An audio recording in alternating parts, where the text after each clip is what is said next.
Hey, everybody. Good morning. If you're here on the West Coast, and if you're on the East Coast, good afternoon.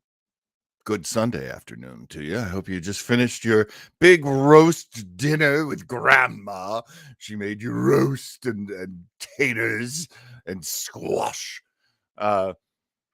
Anyway, that's what I imagine it's like living on the East Coast. I haven't done it for many, many years. You know who else moved out here to the best coast and is my co-host and is the most?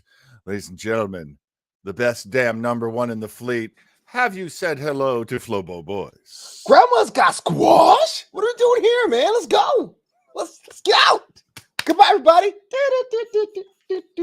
Oh, man. Did you ever have that kind of roast dinner? Yeah, well, my parents are Commonwealthers, man, every Sunday. And we weren't allowed to have takeout on Sunday. That was a big no-no when I growing up. that you had to make food. You had to fix food for Sunday. Absolutely. You look at you a bright Sunday day having McDonald's. You could not go outside at all. My grandparents would frown on us if we went and bought anything at a store. Oh, like the pre-packed stuff or just anything? Just anything. Like, you're not supposed to go to a store on Sundays. That's why they closed them down. Oh, yeah. Okay, for Chick-fil-A. That's what I wanted. They were, yeah, the mindset of Chick-fil-A, those are the people who raised me and raised the people who raised me. Man, forget drugs. If there was a guy selling Chick-fil-A sandwiches on a Sunday on the corners, I would go. Yo, let me get like two of them double. Let me get like two of them regular ones. I got to tell you something. I've never, ever been to Chick-fil-A. Oh, well, make sure you do it in silence here on the West Coast. Exactly. Don't tell anybody you're doing it, but it's delicious, I mean, man. It's Pride Month. I have to be proud of the fact that I have never gone to Chick-fil-A because but on July 1st, make sure at night you just slip in the back. No, man, 24/7, Ally 24/7. Fair enough. I got a T-shirt. Nobody likes it. Nobody likes it. What are we doing here today? We are pushing the rock up that hill, doing the Sisyphus thing. Oh, trying to make something impossible happen. And that is, we're trying to make Flobo Boyce find an episode of Star Trek that involves a holodeck that he actually likes. You come on the show, you insult me, calling me a Sisyphus, and now I have to pick a holodeck show. Yeah, we're talking about that today, but I gotta say a shout out to Craig Robinson. Hey. My mom is actually also watching the Queen's Jubilee thing because, again, she's a Commonwealther. That's how they do it. Even though Barbados is a republic now, she's all about that Queen and what she's up to. So. I'll tell you, a Platinum Jubilee, that's kind of a thing. That's kind of a big deal. I mean, granted, my grandparents were Commonwealthers as well. They were just from Newfoundland. I used to say Newfoundland, Canada, but then my grandfather would go, you know, Newfoundland existed before it was part of Canada. It started there, yeah.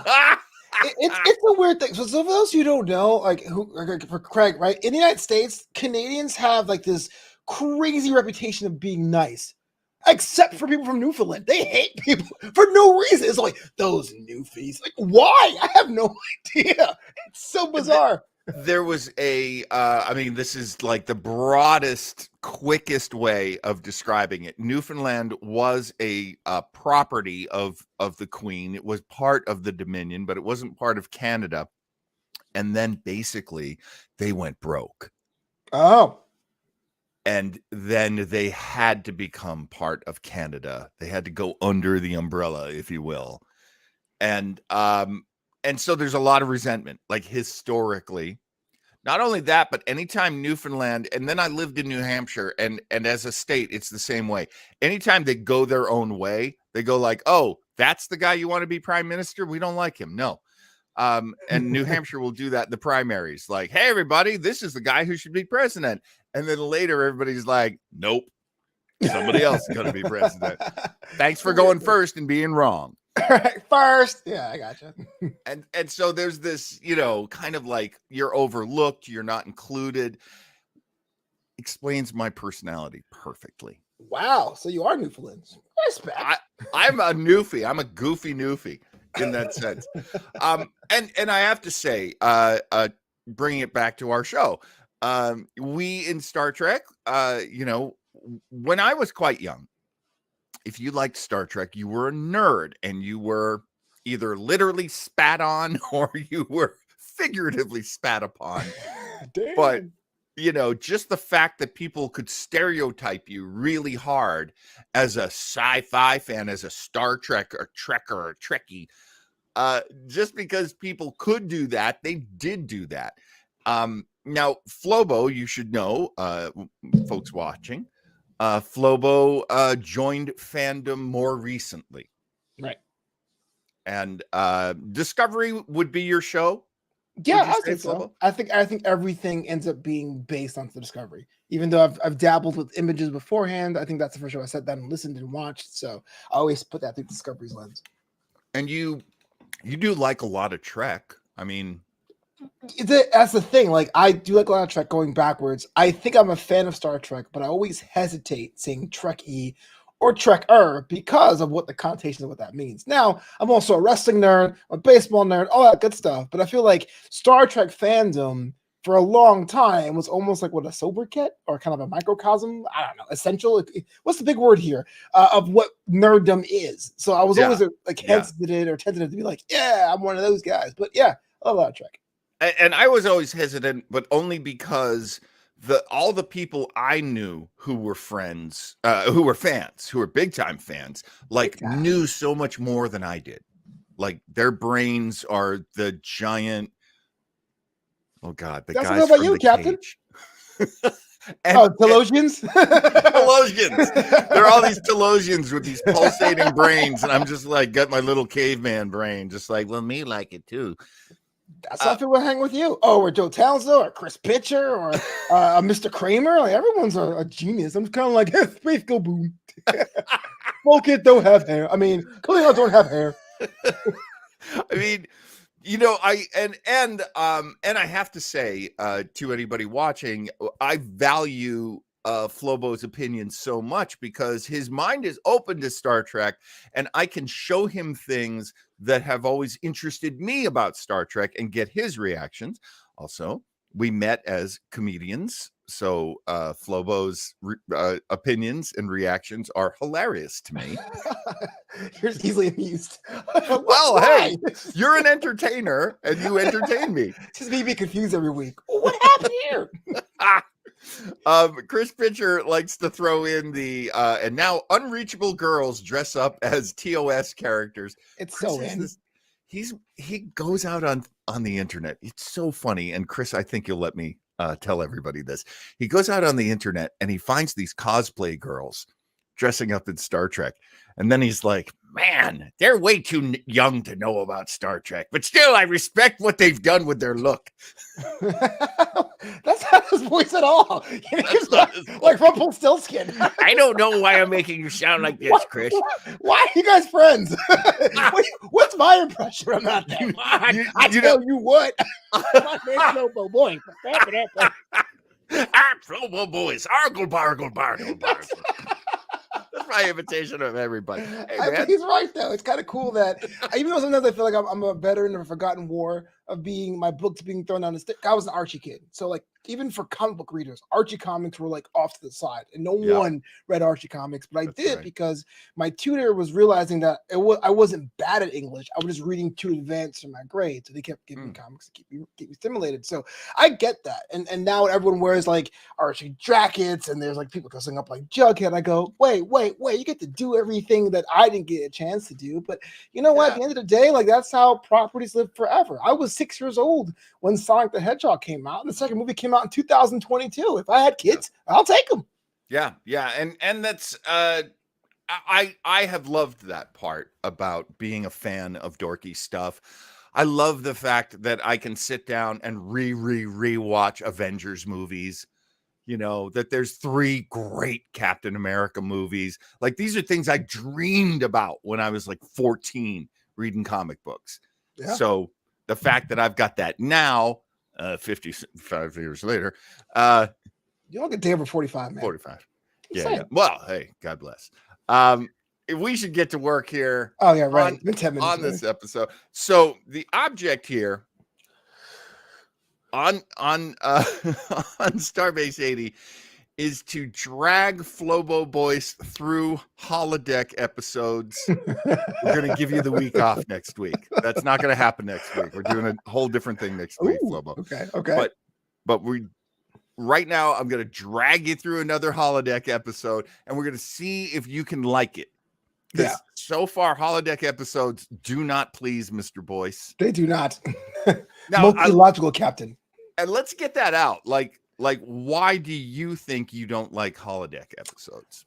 I've mentioned this a couple weeks ago, and I understand that if you have a show and they're saying, here's a budget you have, you got to make 26 episodes, you got to stretch. You know, my mom somehow made one egg for 2 kids, you know, but my dad made a pot of rice last a week. I get it. So here's a chance for you to go and use some of the props in the back lot of other shows that exist.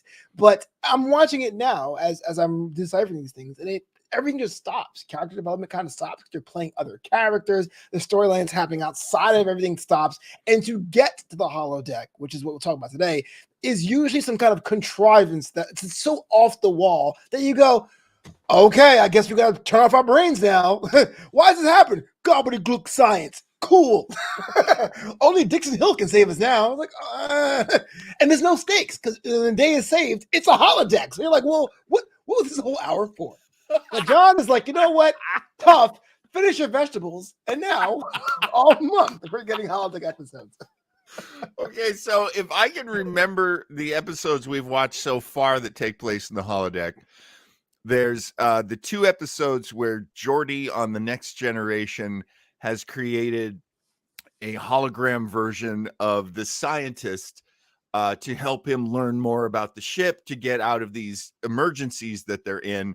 At first episode, Booby Trap, he creates the scientist out of records that are about her, and they start to develop a relationship, him and the hologram version of the scientist. The episode after that, Galaxy's Child, he meets the real girl. She is allowed to go into his files at one point. Never do that. Never give her the password. Never do that. Clear history. And then clear history. And then she runs into her hologram and she's appalled. And then she confronts him with it. And then he's like, well, you were mean. And then he changes the subject. Anyway, that whole thing, I can see where that's not cool. I didn't love that. We also watched a couple of Captain Proton episodes of Voyager. And you don't love Captain Proton? That breaks my heart. I like Captain Proton as an idea. I remember I still talk about Captain Zoom when he had that stupid movie, that action-packed film. But again, it was always like, yeah, this is great, but why are these aliens there? Oh, because you have to give internal conflict within this thing, and because the sensors are down, because the holodecks are always broken. It is the McFlurry machine of space. Why are we using these things? Why? Oh my God, I wish I wasn't hosting the show because I need to write down that joke. That's right. It's the McFlurry machine. Oh, we're broken again. Sorry, the holodeck's broken. Sorry, would you like apple slices instead? No. Okay, so this particular episode is, and I have to tell you, this is one of my favorite episodes. Oh, in that case, I loved it. What are you talking about? Flawless. This is why I love this show, because you call it as you see it, and a lot of times I'll do things when I choose shows for you. I'll be like, I don't know what we should watch in the upcoming month, so let me just go with some themes. And one of them is to go out and look for lists that fans make of their favorite scary episodes, their favorite, Borg episodes. In this case, it was, believe it or not, funniest episodes. Today? This week? This is one of them. This is considered one of the funnier episodes. And one of the better episodes of Deep Space Nine, which is a series you and I both enjoy. Yeah. And can I say though, I realized this week though, Deep Space Nine, hands down my least favorite intro. as bad as Enterprise is, I'm kind of warming up to it, how stupid, like how absurd it is. But when I actually hit the skip button, it's always DS9. That's never happened before. That intro. Let's take a minute to talk about that intro. As fellow fans know, that intro changed over the run of the show, and I really love where it ended up being like, oh, this is a busy spaceport. You see a lot of ships around. There are guys out on the outside of the space station working on it, doing repairs and stuff because the damn thing's always broken. Mm-hmm. But the music is very stodgy. Yeah.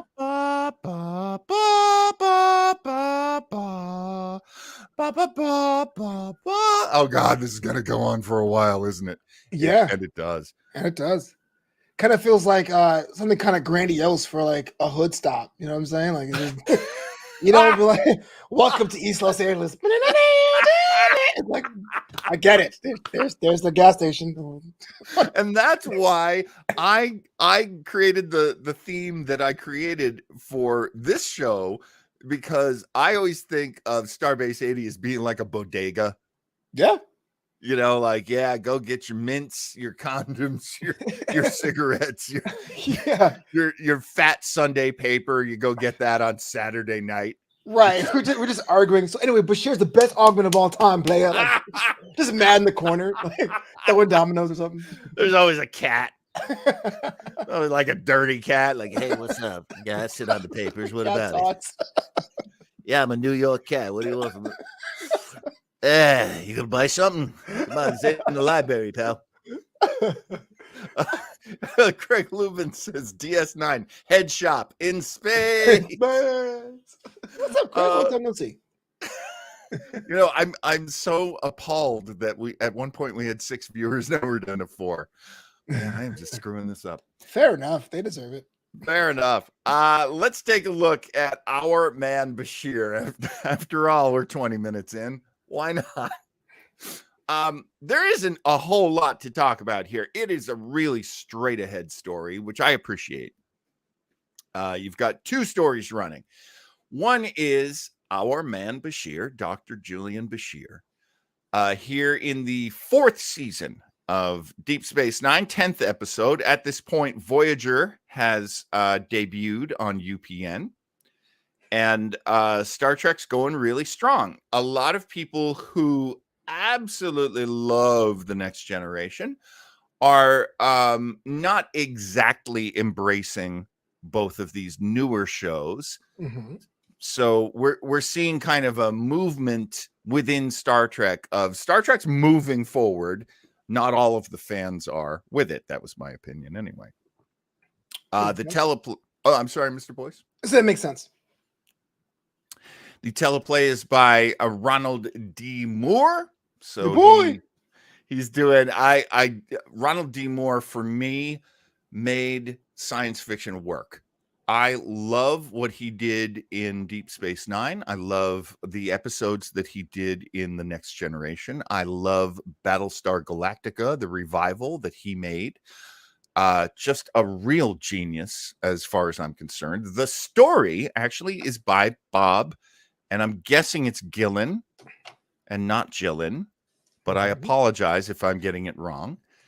It's directed by Winrich Colby, who has directed many, many, many good episodes, very much a warhorse of the franchise. And it starts off see, here's the thing. It starts off and it makes it pretty clear what it is. Julian Bashir is wearing a tuxedo. He throws a guy through a giant plexiglass window. He then goes to a beautiful woman who has a bottle of champagne. He gives it to her. She looks at him adoringly.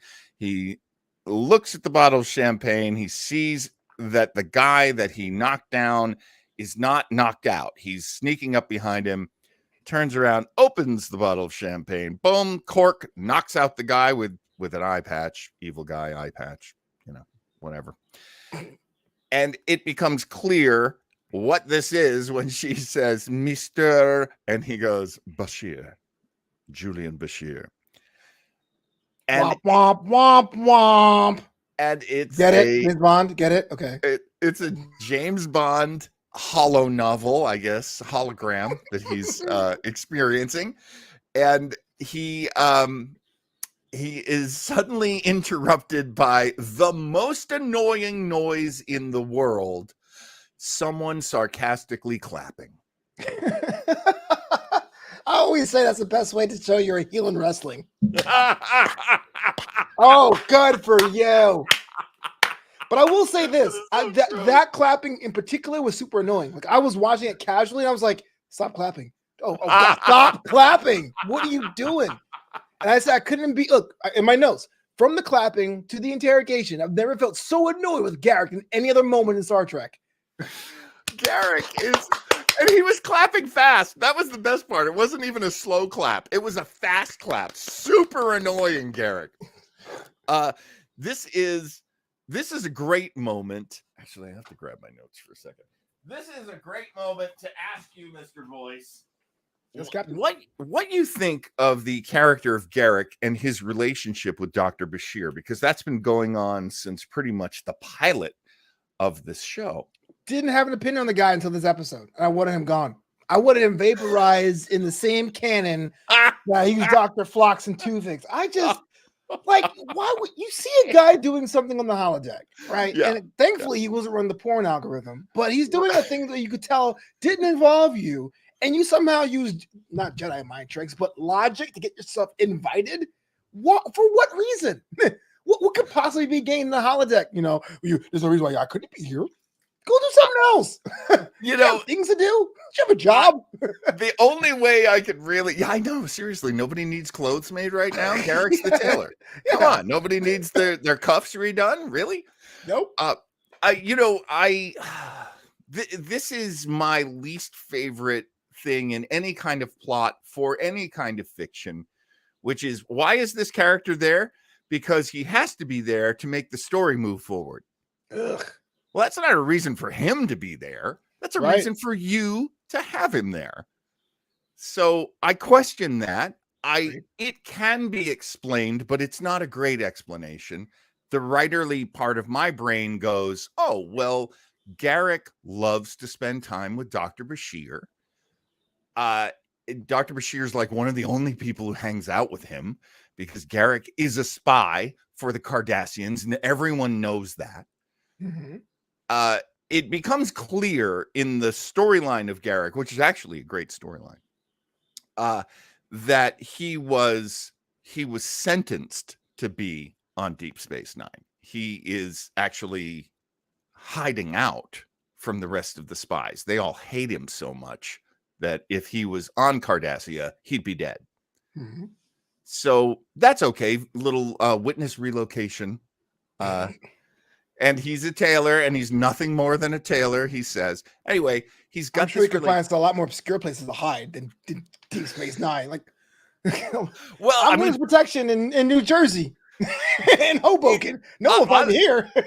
Honestly, though, it is like, I think it's the insult and injury of, like, you can't be a Cardassian spy anymore, Garrick, and you've got to live on Terok Nor, which is like, you know, Des Moines. Right. It's like, yeah, you want to be in Des Moines. Hell no. The middle of nowhere. Whew. Apologies to everybody who lives in Des Moines. I'm sure you have a lovely community. Well, I know they don't have good beaches. The other thing that's interesting about this is that Garrick is a spy. He's an actual spy, and he's watching this pretend spy that his young protege, his young fella. I don't know how to even describe their relationship. Again, it's Pride Month, so we're not condemning, judging. I would never. I never judge them. No, please. But I mean, what I always loved about their relationship was Bashir always wanted to know the gritty stuff. He always wanted to know the sort of spy stuff, and Garrick doesn't tell him. So when Garrick sees him playing at it, I guess that's a good enough reason for him to be there. No, it's not a good enough reason, because basically you're trying to see how he got it wrong. If I'm asking you, John, how do I get booked as a comedian? And you go, I'm not telling you, but when you go in the Trickle Hut, allow me to show up. That just means you're going to watch me fail. That sucks. Get out of here. I can't argue with that, a word of that. No, you got a good point. Keith Jacobson in the comments says, they hate him because he invaded their holosuite programs. Garrick's the worst. Yeah, Garrick, no boundaries, man. Respect some boundaries. Read Keith the is holo right. room. Keith is right. Keith is right. We've got an instantaneous injection, if you will, of the 007 sort of thing, because they're wearing tuxedos. And then who enters in but Mona Loves It, the I don't know, secretary, the the gal who helps out our man Bashir. She is played by, this is one of my few show business tales. Oh, wait, you have show business tale? Yes, she is played by Marcy Brickhouse. Ow, she's built like a brick. House. And so she came Mona Loves It. That's classic. Which more suggestive? Let me know. I mean, seriously, it's like, sexy Hops a Lot is playing Mona Loves It. Marcy, I worked on Marcy on a different show. I worked on a show called Chicago Suns, and Marcy, it had like the hottie of the episode. There'd always be some hot woman on the episode, maybe like 2-3 hot women, sure. Which very typical for a Fox show. This was an NBC show. Oh, that was interesting. And it wasn't Suddenly Susan? Imagine that. And it wasn't Suddenly Susan. Marcy Brickhouse, and she was a smoker, and so was I. So we actually hung out a little bit. Yeah. What was her brand? She bummed smokes, so she was smoking my brand. Camel Lights. Oh, if you're gonna be addicted, you better pay for your own addiction, yo. By the way, can I borrow some sushi? You have any over there? But what's interesting, this from my history in Hollywood, was I was on a bunch of shows where, during the 90s, so there'd usually be like, hot woman comes in, audience goes, woo! So I worked on a bunch of those shows, but I also worked on the X Show, which was a ripoff of the Man Show. And I worked with a lot of professional hotties. And there's a certain, especially the people getting hired, the people showing up, shooting the shows, doing the work. They are a different, kind of actor because their looks are everything. And they've got to deal with so much crap, right. And basically because I was just always like, I never like come on to women, I'm always like, I'm not even a flirter. I'm a married guy. I love being a married guy. I love my wife. So I can hang out with hotties. And she was terrific. She was a lot of fun. It's actually kind of funny how little she does in this episode, because one would normally say, well, yeah, because the beautiful woman is just there to be, for looks. But I'm like, I'm telling you, she's funny. She's like a good actor. Oh, yeah. So I was very happy to see her. I worked with her after she did this episode. So I asked her a little bit about doing the episode, and she was like, well, I didn't do any of the science fiction stuff. So I can only tell you about being in an hour-long television version of a James Bond movie. That's all I know. That is pretty cool.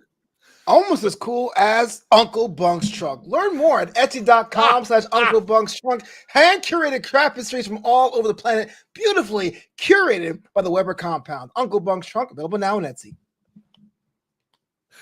That's my wife's business, in case you're new to the show. Make sure I'm covering your face. You don't sleep on the couch, John. I'm making sure you don't sleep on the couch tonight.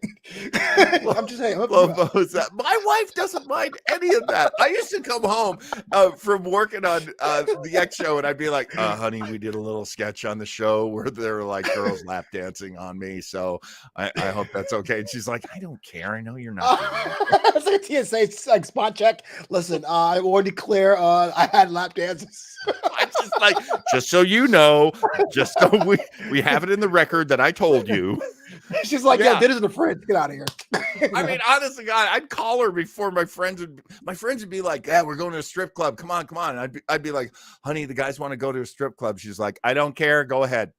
Oh man, she was the keeper before, man. Exactly. Yeah. No, it's the trust that is so inspiring for me, because it's like, you remind me that I have the trust. Now I don't want to abuse the trust. Not that Absolutely. I would, not that I could, honestly. Absolutely. Good Just guy, not that Captain kind of John. Warms my heart. So we now switch over to the Defiant. Yes. The Defiant is coming back from some big conference. I don't know. Why? That's my professional opinion. Why do you give it the Brooklyn cheer? I forgot. Yeah, that's what we call it. This is what I'm talking about. The contrivance, right? What conference would need the captain, the head of security, the first officer, and the chief engineer at the same time? And if so, I want to see that episode. What the hell? I feel like I missed something really important. Whatever. Oh my God, that's such a good point. Like, why did you have to take all the major characters? Well, because they have to be in this story. That's not a good enough reason. One photon laser, bam, everyone's gone. Well, and that's exactly what happens. Apparently, there has been, I mean, we find out in about 10, 15 minutes from this point, but we find out that terrorists have sabotaged the ship. So it's not the Defiant, is it? It's not the Defiant. No, I think it's one of the shuttles, because it blows up. It gets splody. Which is so funny, because as I was writing that in my notes, I apparently used that word a lot, because my phone was like, "Do you mean splody?" Yeah, I guess I say splody a lot. Why, thank you, autocorrect. Right. You know exactly what I'm doing here.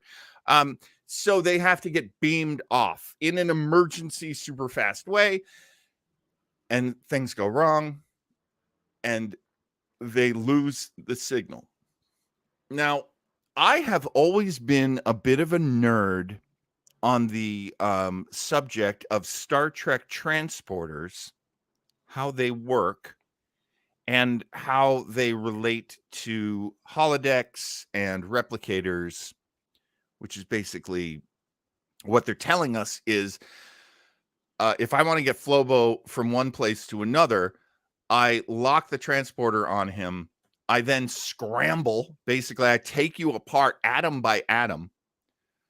I throw it through some kind of subspace to the other location, where you are reconstructed atom by atom. Right. It's instantaneous. It happens pretty much at the same time. The less Flobo is here, the more he is here. If something goes wrong, there's a buffer in the machine which holds on to Flobo in his atomic form. In this case, they have this crew, this away team, and so they've got a bunch of people. That is a ton of information to be held in the buffer. And this is one of the reasons why I like this episode, because it explains how the buffer in this case works, which is, it basically says, we're going to lose them. Their information is degrading instantly. And so what they do is they wipe the computers on the entire space station. That helps them hold on to the physical presence of these people. The mental presence of them is then, they don't know where it goes. It went somewhere. Right. It turns out it goes into the holo suite that Dr. Bashir's using, and it puts the personalities and appearances of each of the crew into the characters, and it just happens to be the right number too, which I love. I'm being patient.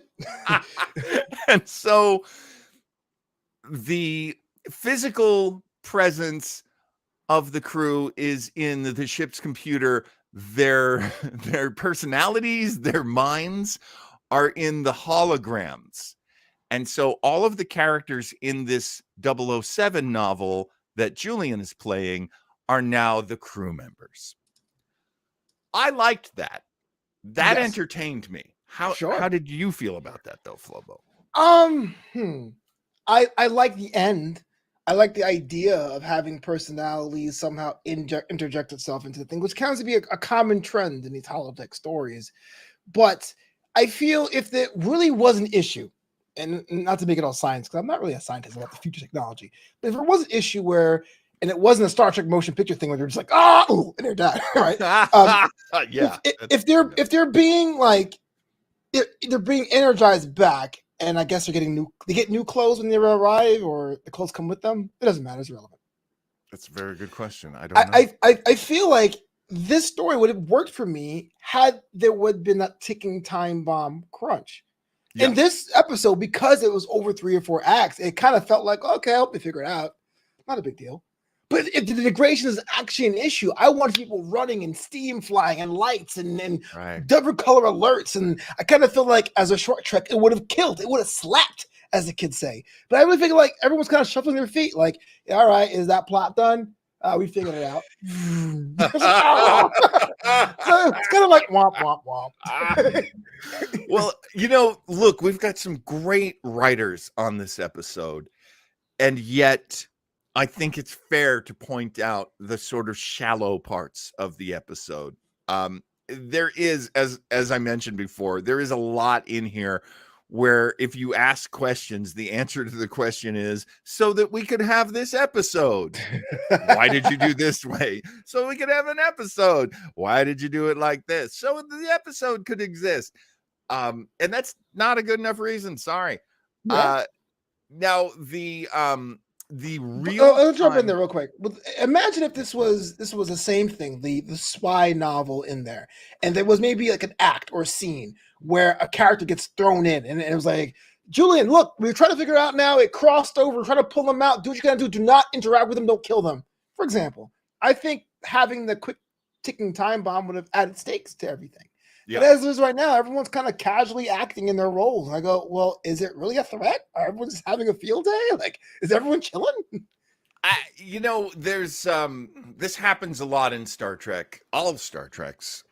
Whereas I like to say, maybe I say this every time we do a show, on Star Trek, the greatest special effect is the acting.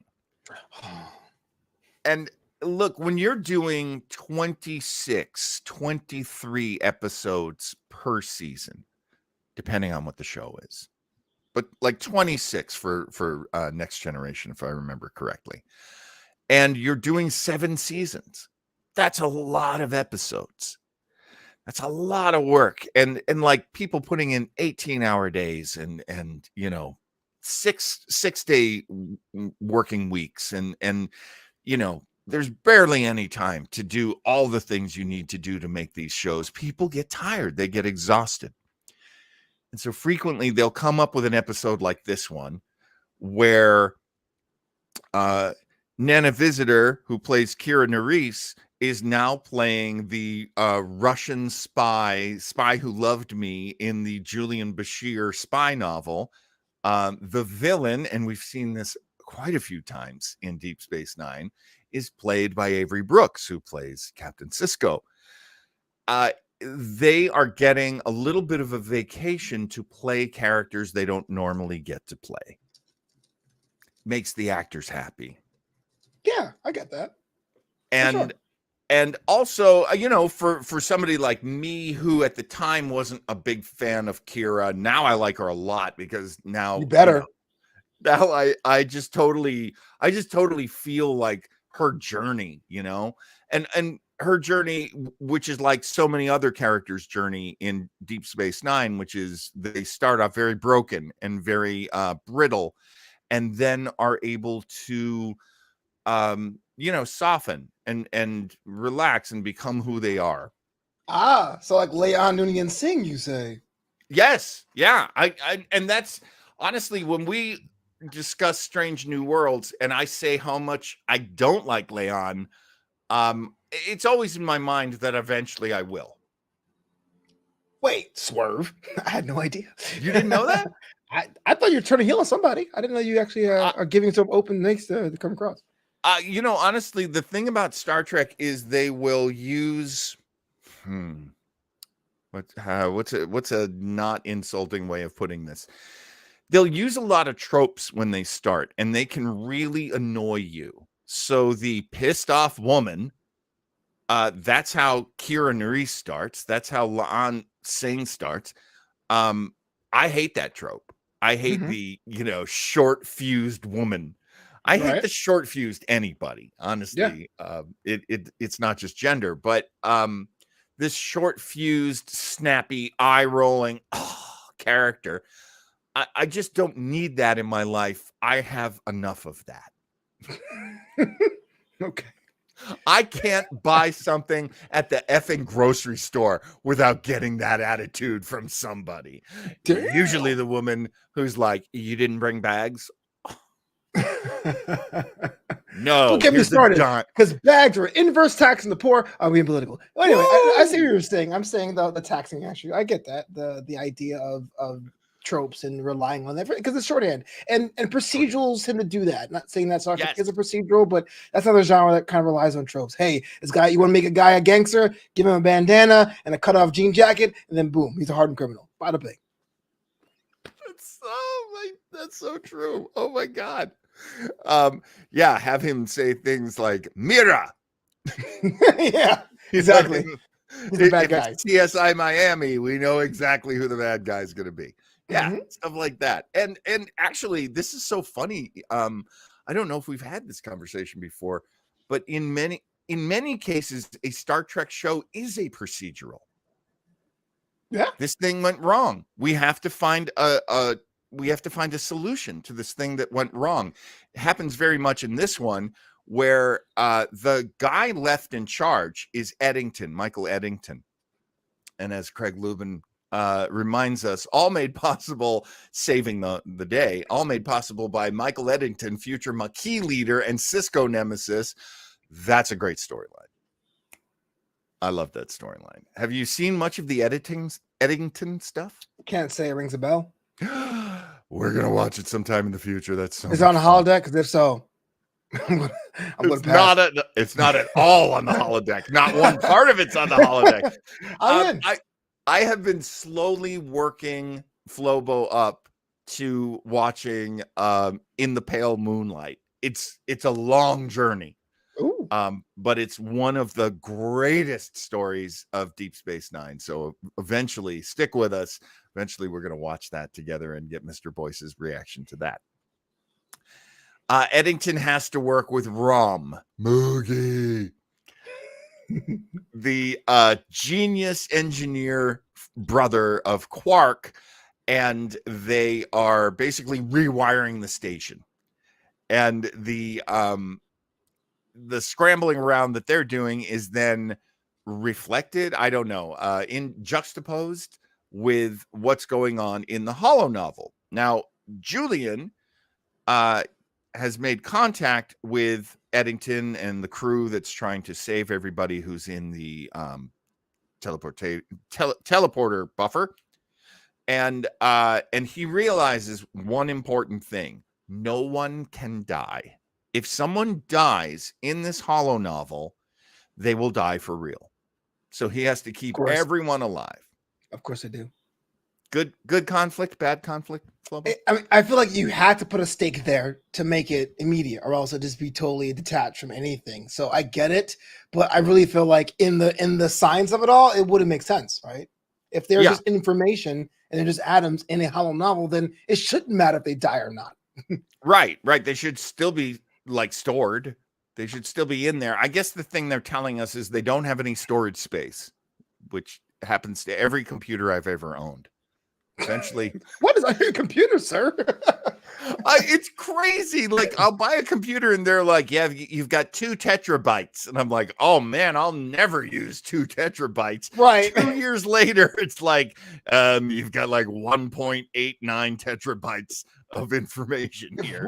It's like one performance video. You're like, I can't get rid of this. You know what it is? I never use the cloud. That's what it is. I never ever use the cloud. I'm such an old man Luddite when it comes to Are you afraid of the cloud, or you hate the upselling of the cloud? I just, you know something? I actually have a Dropbox What the hell, man? The cloud is a creature.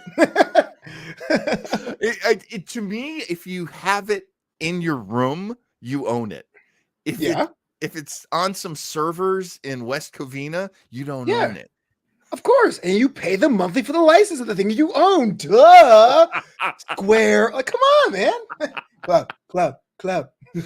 Keith Jacobson, who's such a great viewer of this show, says, I could tell by Flobo's face whether or not he thought this was a good conflict. You know, I do this show, and that's why I end up like, oh my gosh, Star Trek fans are going to listen to this on the planet Omicron Percy 8, like 1,000 years from now, and be like, this guy was a jerk.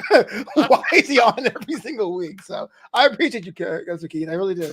I mean, look, it's very important to know if these things work because you love them and you want them to work, or because if they're really high quality and that's why they work. And both can be true. So again, to use a procedural example, and I think I mentioned it on Commander's Log about a year ago, once I wrote my first police show spec script, I understood why there's always that random foot chase scene in the third act. They have to get the suspect. That's a suspect, but let's give them some kind of immediate drama. So this is what it is. The whole, if you shoot them, they'll die, and they die in real life and fake. I understand that now from a writing standpoint, but scientifically and like as a fan, I'm like, it shouldn't matter. Everyone should be like, oh, I'm dead.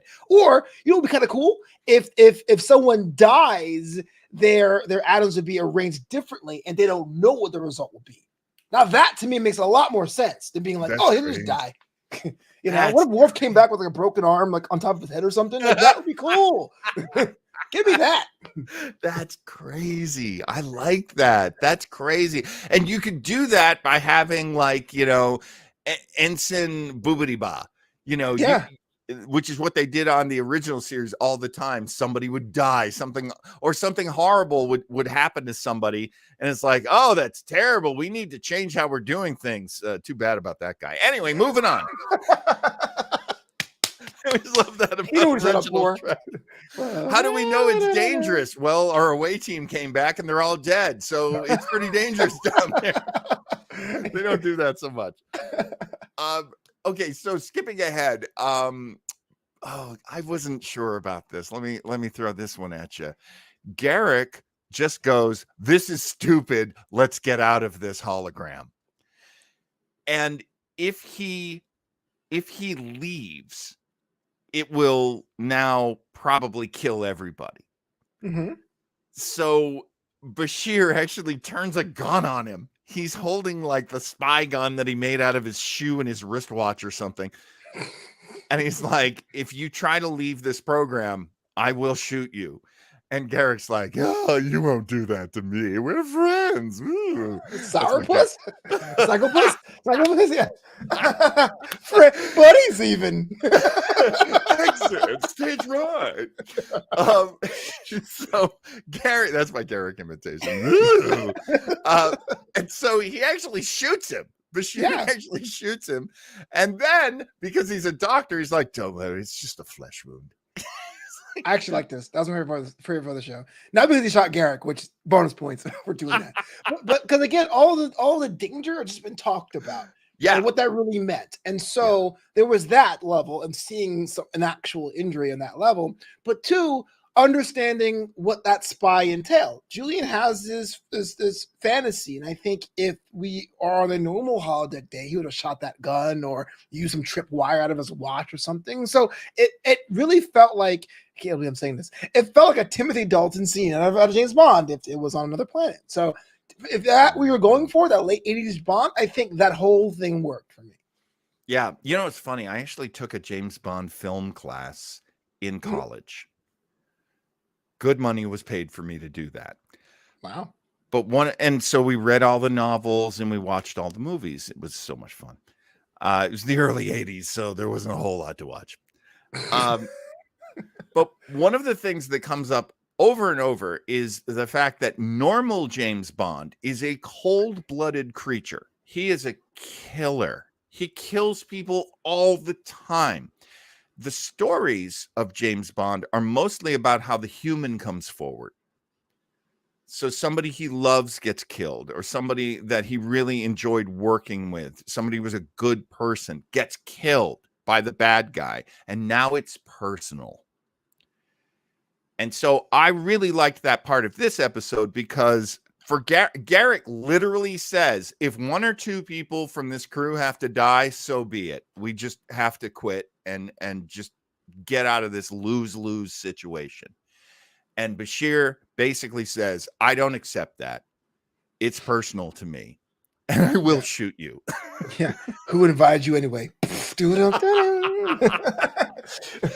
And then Garrick, of course, being the consummate spy, goes, there may be, I'm bleeding from the neck, but there may be hope for you yet.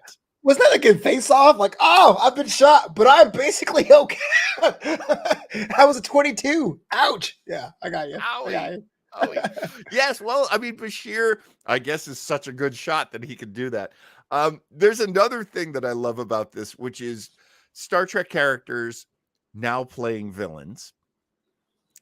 So I'll start from the least and I'll go up to the best. The least for me was Colm Meaney. Once again, I believe, trying to do an American accent. Particles. Hey, you'd better go over there or I will do something evil to you. That is how Americans talk.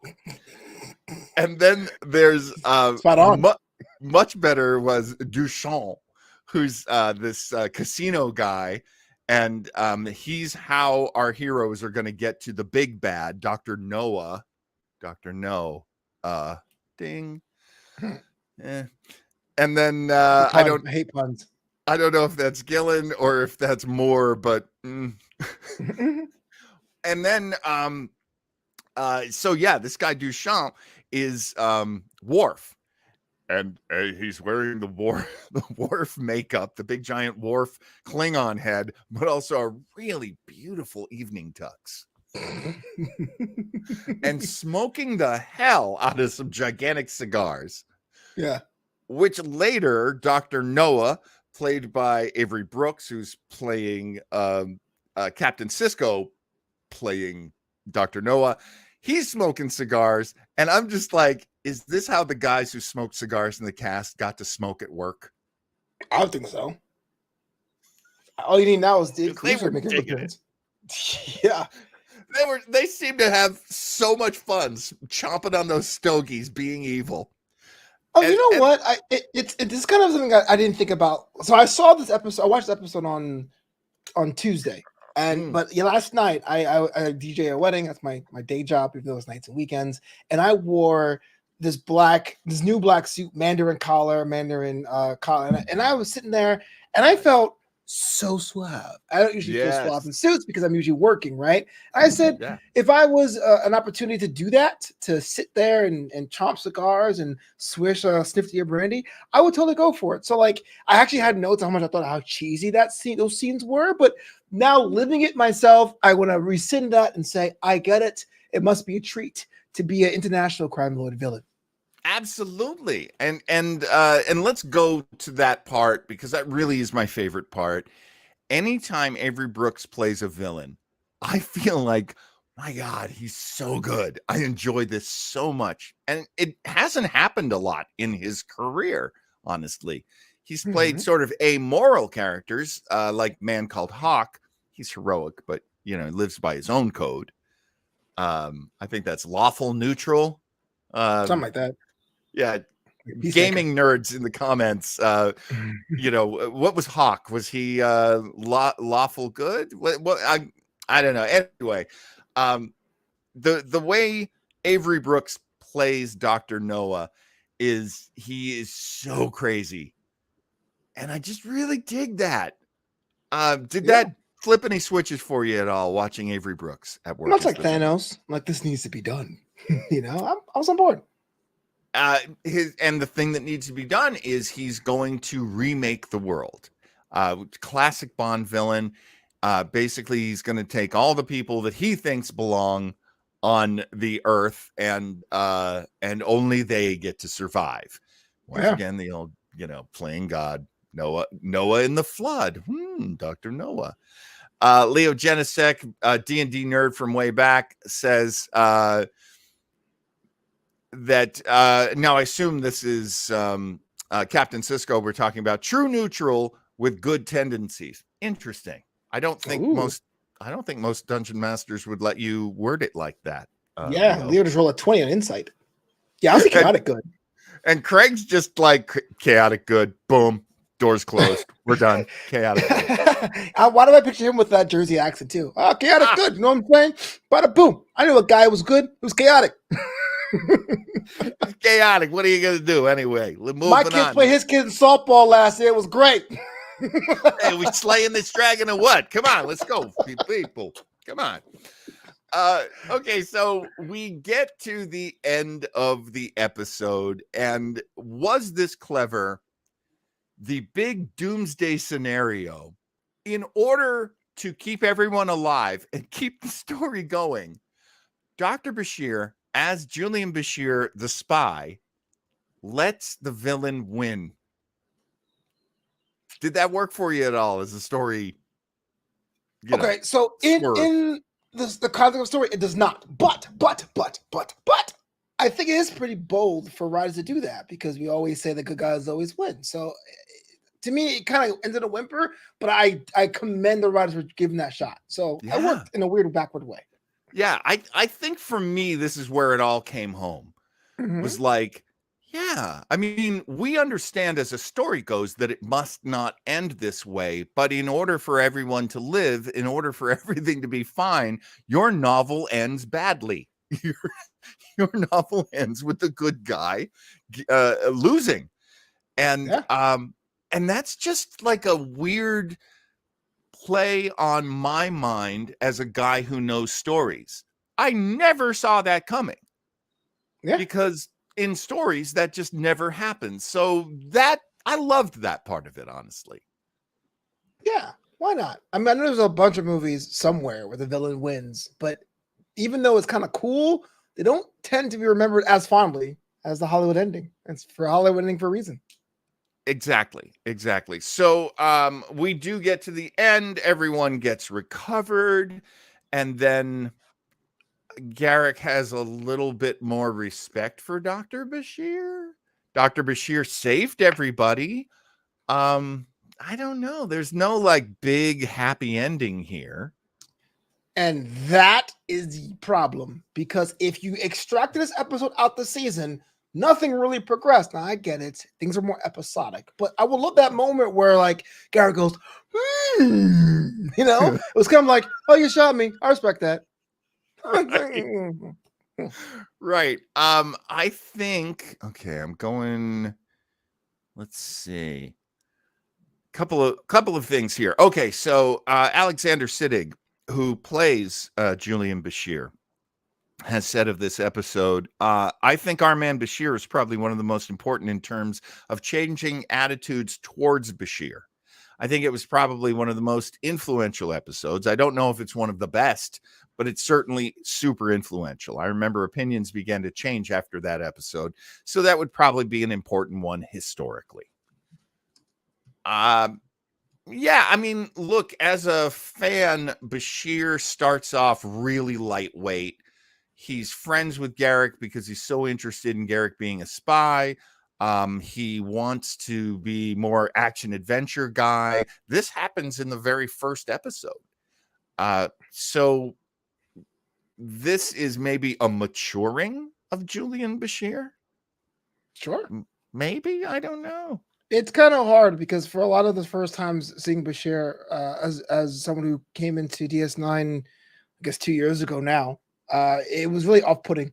And it was weird because that wasn't the first British character. It wasn't the first like augment character, even though the augment stuff came later. But it was something really about like it was like stiff in a way that Lieutenant Nielsen was in Discovery. You're like, oh, okay, what are you doing here? So I get it. This one and the other one we saw earlier on the show where they went back to San Francisco during the riots. I go, okay, we see more what Bashir is. It doesn't seem like he's acting on his own bubble, but part of this interconnected cast. So if I was Mr. Siddig, this episode would have been great for me to show what I can do, to show what I'm good at, but it's in a holodeck. So you know how I feel about that. With that, I think we're ready to end this episode. Let me ask you Let's go in reverse order. What tabs have you opened during the show? None. Because None! I've been so upset. Ah! And I know this bit was retired, actually. I didn't open any tabs here in this time. But I can tell you what I have in my notepad. Honestly, if I had opened any tabs, it would have been to find out what happened to Marcy Brickhouse. Hey, now. Hey, man. Probably married some real estate mogul and, has 2.4 beautiful kids. And, I hope nothing but the best happened for her. But is she happy? No, I'm just kidding. I'm not a homewrecker. Have you met Flobo? Flobo, what are your notes? What you got left in your notes there? Same thing I was saying about these holodeck episodes. I guess they're fine for watching for the season, but these out of context are kind of weird. If it's illegal to intrude in the holodeck, throw Garrick in the brig. Episode over. He'll be out of the holodeck before the episode even started. Did someone really get killed by a champagne cork? Honestly, who does that? Who throws a shoe? Honestly. And this is the worst episode of Sexy Kira. Go on. Don't mind if I do. Hi, I'm Flo Kira. Dude, okay, here's the thing. Giggity. Sexy Kira is amazing. It's kind of crazy that she, like, her best known role, Nana Visitor's best known role, is of a character who has a bit of a sex life, not too much, but a little bit throughout the entire run of the show. And yet, as sex kittens go, she can do it. Boom. She is bomb. Yeah, it's actually worth watching just to watch her play against this character, and just she's such a kitten. She's such a purring kitten. Oh my god, nothing but love for Sexy Kira. Bashir will return.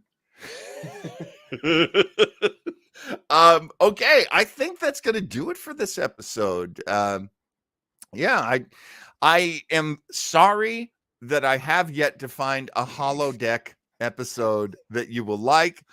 I am not going to do that to you again next week. Next week, we are going to be watching an episode of Enterprise called I never know if I'm pronouncing this right, the Aenir.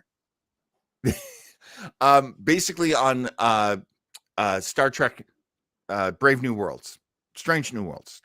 Basically on Strange New Worlds, there's this character, Hemmer, and he is a certain kind of Andorian. Also a genius. And he is an Aenir, if I'm saying that correctly. Yes. And we're going to see the I think it might be the first appearance of Aenir in the you mean the Icelandorians, right? Yes. Oh, they're Enars. I looked it up. It was on Radio Room this week. Oh, fantastic. Enars. And so we will get Keith Jacobson is a big Hemmer fan. Hemmer. Has like the little signs like in Raw. Hemmer equals ratings. Hemmer wins or we riot.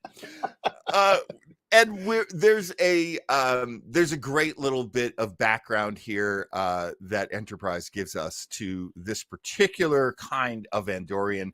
So we're going to be watching that episode of Enterprise next week. Please be with us here on Starbase 80. Mr. Boyce, thank you so much for joining us here during your birthday month. All month, baby. Can I shout out to Craig Robinson who got me an early birthday present? I was floored and totally appreciative, man. Thank you so much. June 25th, my happy birthday is called Christmas, y'all. It's gonna be a good old time. It'll be a good time, man. I can't believe it. Birthday month's here. Woo! If you are at all inclined, I know I was and still am, to become a Patreon follower of Mr. Boyce, who is such a great artist.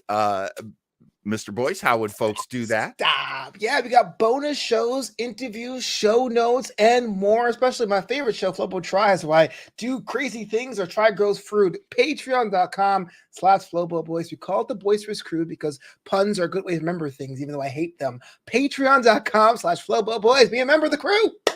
You can follow us, of course, on YouTube. Find old episodes of Starbase 80 and the other show that I did, Picarder. And Mr. Boyce, I think we're out of here. Would you please do the honors? Oh, you know how it is. Wait, this one I got a little boo boo, so I just want live long and prosper, y'all. Right, all right. There we go. Happy birthday, Flomo. Gonna be saying this all month. Happy birthday. All month, baby. I'm gonna be an old man, a really old man.